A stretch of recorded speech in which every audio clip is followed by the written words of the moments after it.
আমেরিকার পারমাণবিক বোমারু বিমান উড়ল ট্রাম্প পুতিন বৈঠকের সময়। নিরাপত্তা শঙ্কা নাকি রাশিয়াকে ভয় দেখাতে এমন পদক্ষেপ? পাকিস্তানে ভয়াবহ বন্যা, নিহতের সংখ্যা ছাড়িয়েছে 350। বেশি মৃত্যু খাইবার পাখতুনখোয়া প্রদেশে, চলছে উদ্ধার অভিযান। কয়েক হাজার ডিম বেকন দিয়ে তৈরি খাবার খেতে শত শত মানুষের ভিড়। কেন এমন আয়োজন? কোথায় হচ্ছে এই উৎসব? আসসালামু আলাইকুম, দেখছিলেন Bangla vision world news headline. রুশ প্রেসিডেন্ট ভ্লাদিমির পুতিনের সাথে মার্কিন প্রেসিডেন্ট ডোনাল্ড ট্রাম্পের বৈঠকের সময় বহুল আলোচিত B-2 বোমারু বিমান উড়তে দেখা গেল আমেরিকার বিমান বাহিনীকে। এই B-2 বোমারু বিমান সহজেই শত্রুর আকাশ প্রতিরক্ষা ফাঁকি দিয়ে নির্দিষ্ট লক্ষ্যবস্তুতে আঘাত আনতে সক্ষম। কিছুদিন আগে ইরানের পারমাণবিক স্থাপনাগুলোতেও এই বিমান দিয়েই হামলা হয়। প্রশ্ন উঠেছে, কেন বৈঠকের সময় এই বিমান উড়ল? মার্কিন সামরিক শক্তি প্রদর্শনে, নাকি পুতিনকে সতর্কবার্তা দিতে, অথবা নিরাপত্তা শঙ্কায়? কি বলছেন বিশ্লেষকরা? হিজল জুবায়ের ডেস্ক রিপোর্ট। ইউক্রেন যুদ্ধ নিয়ে আলোচনার জন্য আলাস্কায় যুক্তরাষ্ট্রের প্রেসিডেন্ট ডোনাল্ড ট্রাম্প ও রুশ প্রেসিডেন্ট ভ্লাদিমির পুতিনের বৈঠককালে এক চোখ ধাঁধানো সামরিক শক্তির প্রদর্শনী দেখালো মার্কিন বাহিনী। হঠাৎই গর্জে উঠে পুতিনের মাথার ওপর দিয়ে উড়ে গেল যুক্তরাষ্ট্রের বহুল আলোচিত B-2 স্টেলথ বোমারু বিমান। এ নিয়ে 22 সেকেন্ডের একটি ভাইরাল ভিডিওতে দেখা যায় ট্রাম্প পুতিনকে বরণ করে উষ্ণ করমর্দন শেষে লাল গালিচা ধরে হেঁটে চলেছেন মঞ্চের দিকে। ঠিক তখনই তাদের মাথার ওপর দিয়ে বেশ কিছু যুদ্ধ বিমান সহযোগে গর্জন করে উড়ে যায় একটি B-2 বোমারু বিমান। এ সময় পুতিন কৌতূহল নিয়ে আকাশের দিকে তাকান। দেখতে পান তাদের মাথার ওপর দিয়ে উড়ে গিয়ে চারপাশে চক্কর দিচ্ছে ওই বিমানবহর।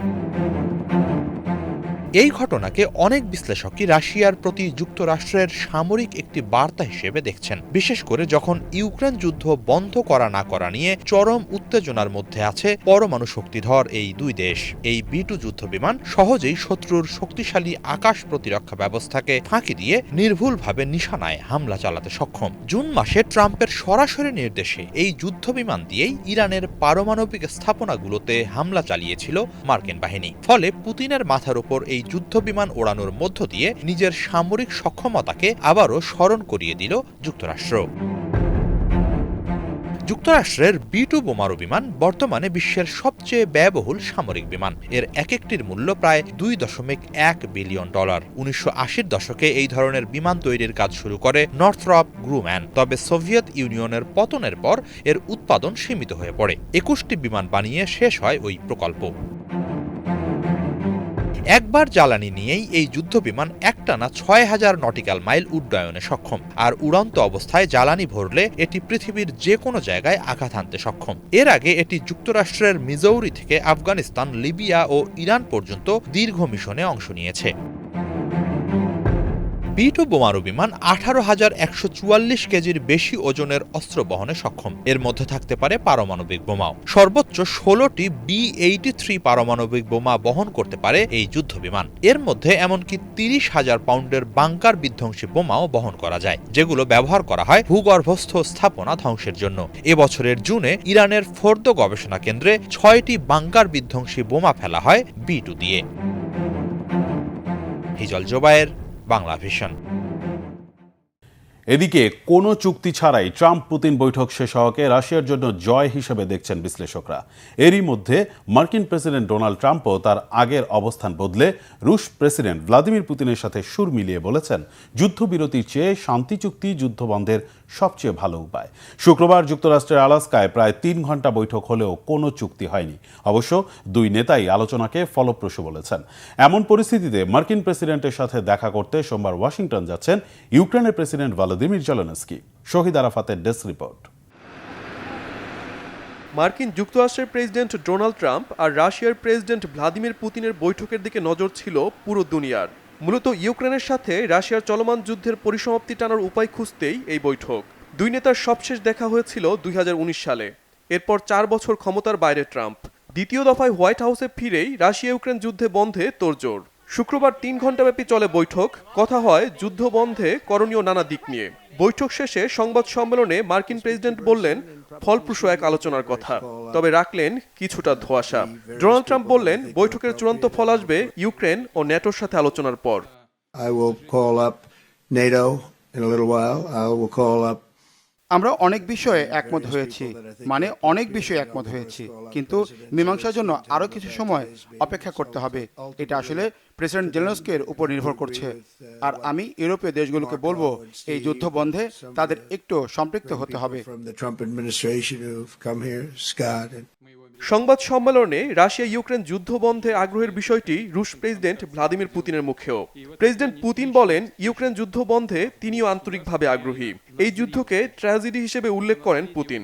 বলেন, যুদ্ধ বন্ধের জন্য এই যুদ্ধের মূল কারণগুলো নিরসন করতে হবে। এই বৈঠককে ঘিরে নানা শঙ্কার মধ্যে ছিলেন ইউক্রেনের প্রেসিডেন্ট ভলোদিমির জেলেনস্কি। তার সেই শঙ্কা বোধ হয় এখনো কাটেনি, কেননা ভ্লাদিমির পুতিন যেই মূল কারণগুলো নিরসনের কথা বলেছেন, সেখানে যুদ্ধ বন্ধের পূর্ব শর্তগুলোর আঁচ পাচ্ছেন বিশ্লেষকরা। রুশ প্রেসিডেন্টের শর্ত ছিল ইউক্রেনের দখলকৃত 4টি অঞ্চল রাশিয়ার নিয়ন্ত্রণে দিতে হবে। ইউক্রেন কখনোই ন্যাটোর সদস্য হতে পারবে না বলেও শর্ত দিয়েছিলেন প্রেসিডেন্ট পুতিন। আর এসব শর্ত মানলেই এই যুদ্ধের সমাপ্তি টানবে রাশিয়া।